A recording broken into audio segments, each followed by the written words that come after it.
Pemirsa, puluhan keluarga korban penembakan oleh 3 anggota polisi berunjuk rasa di depan Rumah Sakit Bayangkara Medan, Sumatera Utara. Setelah diotopsi, pihak Polres bertakziah ke rumah duka.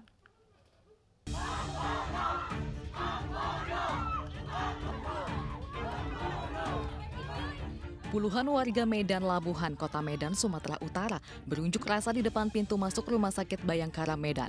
Aksi unjuk rasa ini mendapat pengawalan dari aparat kepolisian. Saya lagi kerja ya, saya ketembak, sampai jebol.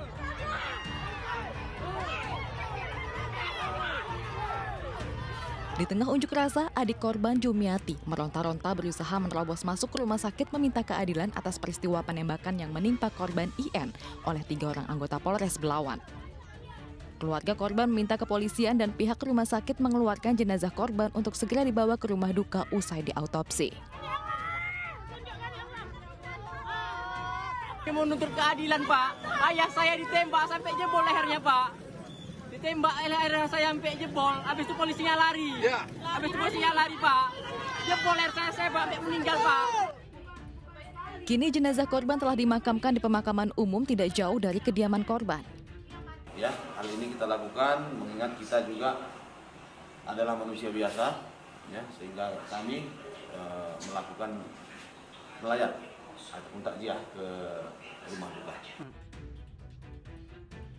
Sebelumnya, 3 orang polisi Polres Belawan menembak IN di bagian leher hingga tewas di Pekan Labuhan, Kota Medan. Korban diduga merupakan pengedar narkoba yang sempat berupaya melarikan diri dalam pengejaran polisi dan membuang barang bukti berupa sabu seberat 20 gram. Saat tertangkap sempat terjadi perkelahian hingga perampasan senjata berujung dengan penembakan korban. Namun ketiga anggota polisi tersebut melarikan diri usai menembak korban hingga tewas. Majelis Hakim Pengadilan Negeri Tangerang memvonis Indra Kents 10 tahun penjara atas penipuan robot trading binomo. Namun para korban kecewa karena seluruh aset Indra Kents disita negara bukan dikembalikan kepada korban. Menjatuhkan pidana terhadap tersangka Indra Kusuma alias Indra Kents oleh KPK dengan pidana penjara selama 10 tahun serta denda sebesar 5 miliar dengan ketentuan apabila denda tersebut tidak dibayar diganti dengan pidana kurungan selama 10 bulan.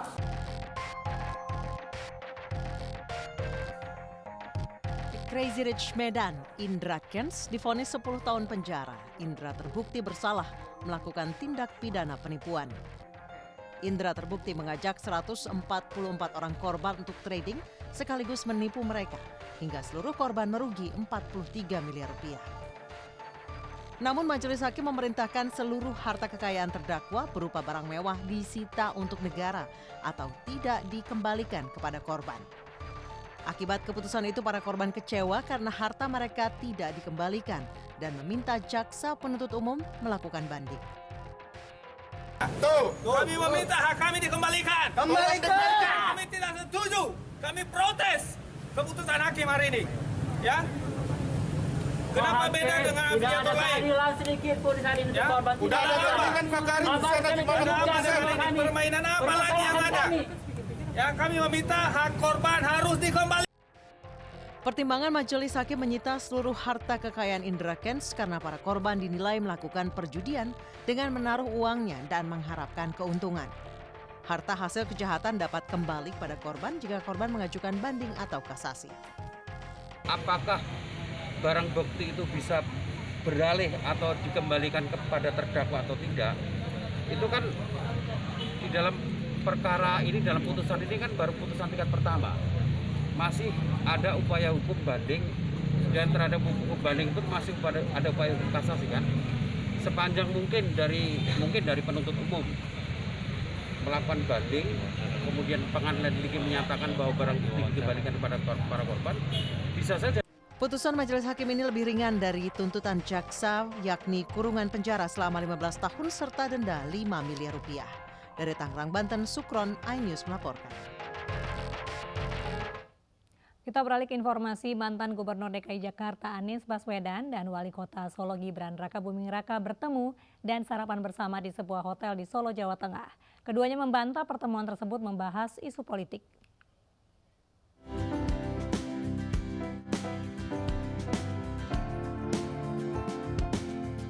Senyum lebar dan jabat tangan erat mewarnai momen pertemuan mantan Gubernur DKI Jakarta Anies Baswedan dan Wali Kota Solo Gibran Rakabuming Raka. Anies dan Gibran menyantap sarapan bersama di sebuah hotel di Solo, Jawa Tengah. Anies yang telah diusung sebagai capres Partai Nasdem menyampaikan pertemuannya dengan putra Presiden Jokowi itu merupakan obrolan santai mengenai perkotaan. Dan tadi juga kita ngobrol secara umum ya, kita ngobrol secara umum, jadi pengalaman di Jakarta juga, kendaraan umum yang mudah-mudahan bermanfaat. Senada dengan Anies, Gibran menjelaskan pertemuannya dengan mantan Gubernur DKI Jakarta itu hanyalah mengobrol santai tanpa menyinggung bahasan politik. Langsung Prabowo soal politik mungkin? Enggak. Pilkup DKI? Ngobrol ringan, ngobrol bebas, sambil sarapan. Ada tiket Pilkup DKI, Mas? Ada perkat Pilkup DKI? Enggak bicara masalah itu ya. Anies dan Gibran dijadwalkan menghadiri peringatan Haul ke-111 Habib Ali bin Muhammad Al-Habsyi di area Masjid Ariyat, Solo. Anies dan Gibran dijadwalkan menghadiri peringatan Haul ke-111 Habib Ali bin Muhammad Al-Habsyi di area Masjid Ariyat, Solo. MNC Peduli berhasil memecahkan rekor muri dalam menggalang donasi rambut untuk dibuat wig bagi penderita kanker yang dikelola Yayasan Kanker Indonesia. Kegiatan donasi rambut itu bagian dari hari ulang tahun MNC Group ke-33 dengan jumlah donatur mencapai 2.700 orang.